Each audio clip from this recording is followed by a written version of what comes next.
Hi, it's Brooke with WTI.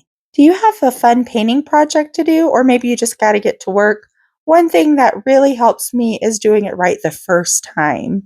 That's why this paint roller kit by PinStone is very essential. I love that it does not bubble up on my door as I'm using it, and there's no splatter or dripping. These foam rollers can be rinsed and reused.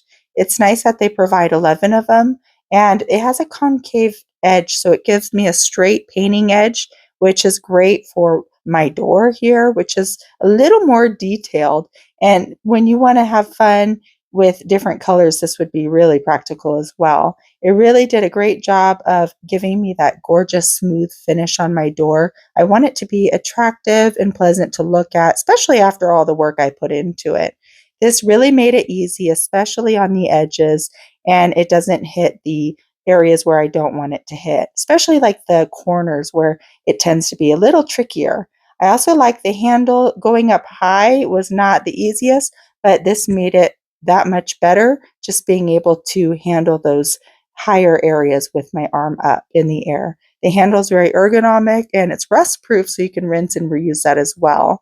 I find that this is practical, especially with any project. If you want a beautiful finish and you want to do a good job the first time, I highly recommend this paint roller kit. I love these, but that's just my point of view.